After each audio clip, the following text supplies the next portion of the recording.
College Penance and Rescue, October 3rd, 2016, Raleigh, North Carolina, USA. Sanders Bradford had avoided his alma mater since graduating. After making the 4-hour drive back to campus, he immediately walked toward the building housing the humanities departments. The tailored blazer he wore reflected his success and good taste. Stylish dress and grooming still opened professional doors. Sanders passed random students, some walking alone and others in chatty groups. They seemed too young and too anxious about artificial classroom problems. Just wait until they reach the real world. The exterior of Professor Garnier's office looked unchanged.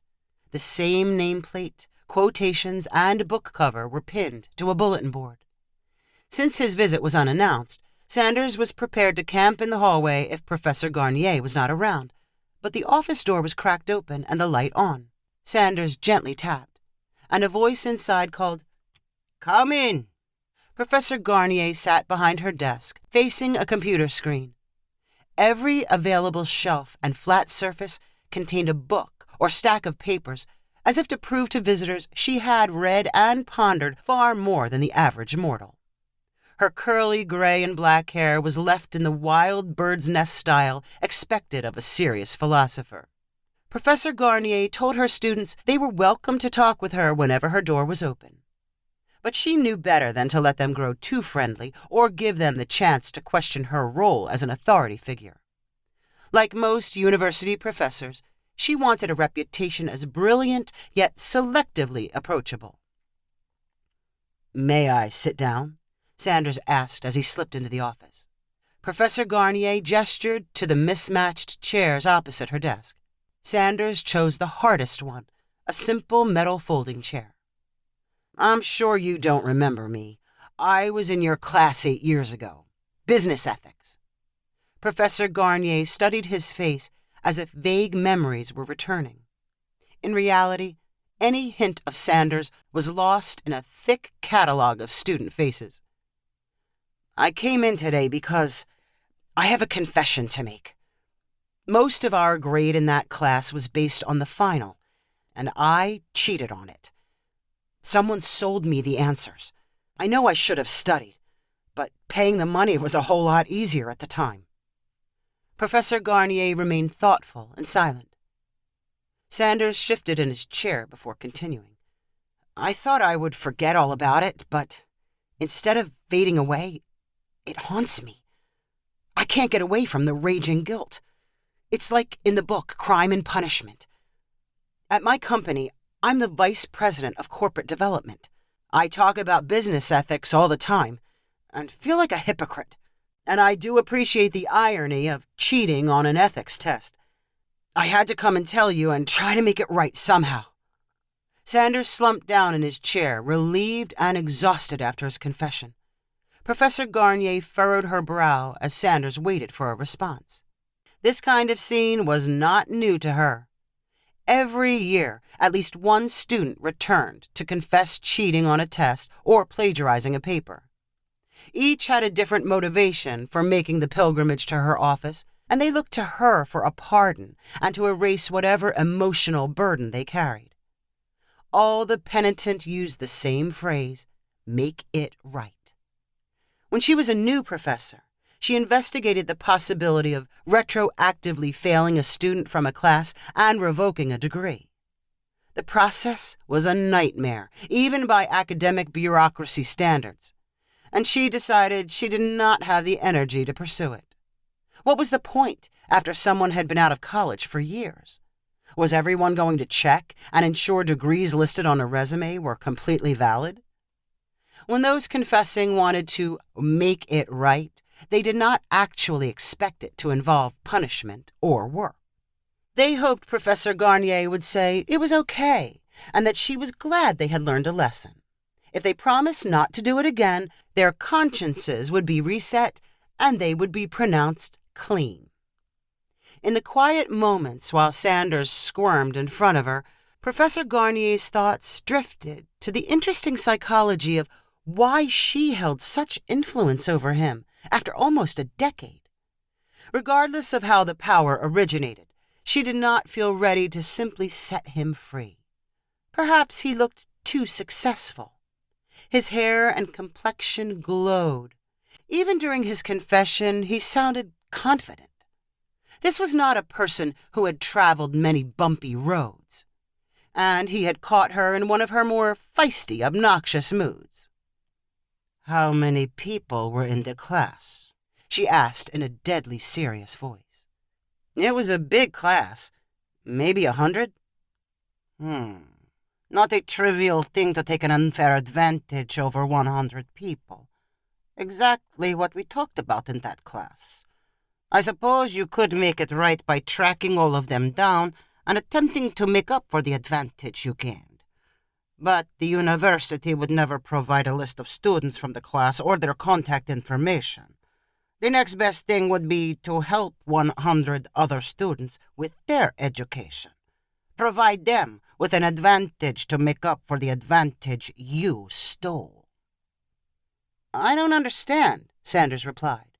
The surprised look on his face clearly showed he regretted the visit.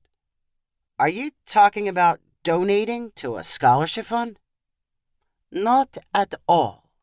Money got you in trouble in the first place. You can't buy yourself out of this. You need to give your time and your soul to these people. Remember, your actions speak louder than words." "How am I supposed to do it?"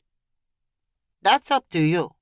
Professor Garnier turned to her computer and began clicking. "I'll make a note on your permanent record with the registrar's office.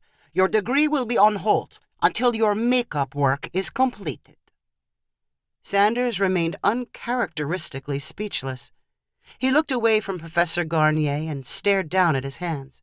He dared not ask for any advice which might risk making his situation worse. He staggered out of the office and back to his car. He drove home in a disgruntled trance. That same afternoon, Professor Garnier enjoyed a chat with two colleagues. As they griped about recent student encounters, she brought up Sanders' confessed cheating. "I told him he had to help 100 people to make up for it," Professor Garnier said with a laugh. "Let me guess. He offered to give scholarship money. Those business types are all the same," one of the other professors replied. "Yes, but I told him he had to give up his time. Practically a modern version of Hercules' labors. Then I told him I was putting a hold on his degree until he was done. Maybe I went too far." "Sounds perfect to me," another professor said with an appreciative chuckle. "I'm sure he regrets coming to visit. That's the last time we'll ever see him on campus." Over the next 3 weeks, Sanders did his best to suppress the vivid memories of his short meeting and Professor Garnier's ridiculous assignment. He tried to go back to the root of his discontent. He read articles about forgiving himself and how that was the hardest part of any redemption process. He easily forgave himself for other selfish and destructive decisions, but for some bizarre reason, he could not forget the ethics exam. The campus visit made things worse. Now he felt guilty for cheating and for ignoring the 100 people project. When Sanders finally decided he had to follow through on helping some people, he was drawn to a nearby community college. He arranged to speak with the dean of students and explained his willingness to assist. "We're trying to expand our scholarship pool. Best way to help is a donation," the dean immediately replied. "I can't simply give money. I have to give my time. Is there maybe a seminar I could teach or tutoring?" "Do you have any math or programming skills? We can always use those." "Not particularly. I'm more of a business guy." The dean sighed. "How about I let you know if I think of something? You might also try one of the high schools. They need volunteers a lot more than we do." It took Sanders a week to get over what felt like an insult. What kind of organization was the dean running if he could not find a spot for a willing, perfectly normal volunteer? Sanders gradually swallowed his pride and found the contact information for the largest high school in the city. He arranged for a meeting with the vice principal and made a pitch to help. "What are your biggest problems? I want to make a difference." The vice principal's tired eyes automatically narrowed on a printed list taped to the wall near her desk. "Those are the kids who keep me up at night. The dropout list. You want to make a difference? Get those kids back, because if they don't graduate high school, their lives turn out a mess." "I was thinking maybe I could do something with the kids who wanted to go to college." "Forget college. Society gets worse or better right here in high school." "Then what am I supposed to do? Go find them and tell them to come back?" "Sure. You can work through the PTA. We can get you names and addresses. Go out with some of the parents." Sanders walked out of the school feeling disheartened and unappreciated again. He had no intention of following through with the vice principal's rescue plan, but he sent his name and number to the PTA, and before he knew it, he was driving with a parent volunteer to a run-down apartment complex. The place smelled of cigarettes and grease smoke. Sanders knocked on the door and hoped no one was home. No luck. A short woman with frog eyes appeared wearing pajamas. "We're looking for Johnny Sochi. We're from the high school." "He's in trouble?" "We came by because he hasn't been coming to school." The woman acted surprised, and she called for Johnny to join them in the front room. Sanders sat on their couch and stumbled over some words about the importance of education and how people worried about Johnny. They cared about his success and happiness. The parent volunteer talked about programs which could help Johnny catch up in his classes. Sanders looked around the depressing apartment and questioned why he was there. This was not his idea of an educational boost. This was raw and filthy and hopeless. Johnny barely said a word until Sanders and the parent stood up to leave. Then Johnny looked through the torn screen of the front room's window and spotted Sanders' car in the parking lot. "Is that your car?" Johnny asked, clearly impressed. "Yeah, that's my car," Sanders answered flatly. The next day, the vice principal called. "Johnny Sochi came to school." "You're kidding." "Whatever you did worked."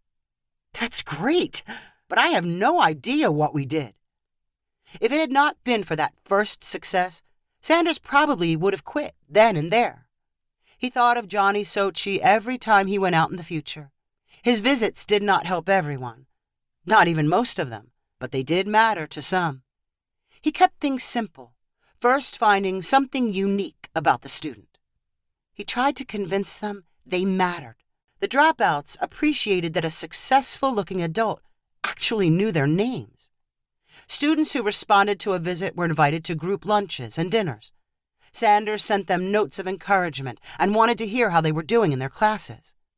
During the first year of his rescue mission, 24 students ended up graduating because of his direct involvement. Sanders did not like calling what he did a program. It was too personal to be a program. It took on its own momentum, and he and the PTA grew better at saying the right things. Some of the dropouts became interns at Sanders' company. He let some of them drive his car around the block. In the third year of the experiment, Sanders was surprised one evening to visit a neat house in a respectable neighborhood. He met a 17-year-old girl named Quinn Garnier, who gave her parents an overload of attitude. After repeating his speech about not quitting on school or life, Sanders asked if Quinn had any relatives who were philosophy professors. Yes, her grandmother. Close to the 3-year anniversary of his confession, Sanders returned to Raleigh. He looked older and less confident. His jacket did not fit perfectly. He had walked down some bumpy roads. This time, he had an appointment to see Professor Garnier. He could tell as soon as he sat down that she did not remember him.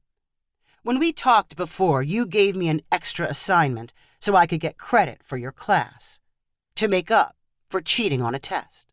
A look of recognition dawned on Professor Garnier's face. "Oh, right. I remember. You said I needed to help 100 students." Sanders reached into his satchel and pulled out a stack of file folders. He dropped them on the desk in front of him and pushed them forward. These have pictures and a story for 100 students who dropped out of school and then returned and graduated. I met each of them in their homes and brought them back. Professor Garnier thumbed through some of the folders, stopping to look at the photos inside. I had no idea. This is incredible, she said in a far-off voice. You said you would clear up my degree with the registrar's office. Professor Garnier acted like she had been woken from a nap. Oh, that's right. Let me go into the computer system and do that right now. Sanders chuckled. I figured out pretty early on you were just messing with me. I called the registrar just to make sure. I ended up helping those 100 kids for myself, not for you or my degree. And I can tell you, I don't feel guilty about cheating anymore. Sanders leaned over and retrieved a final folder from his satchel. Here's one more you should look at. This one was for you. Professor Garnier opened the folder to find a picture of her granddaughter wearing graduation robes. She's very sweet underneath that sassy exterior, Sanders added. Professor Garnier continued to stare at the picture in silence. She looked up to find Sanders gently smiling. Try as she might, she had nothing to say. She thought she had experienced practically every emotion, but this was a new one. It's okay. You don't have to say anything. Reactions speak louder than words sometimes. Funny how we all get connected. Eventually.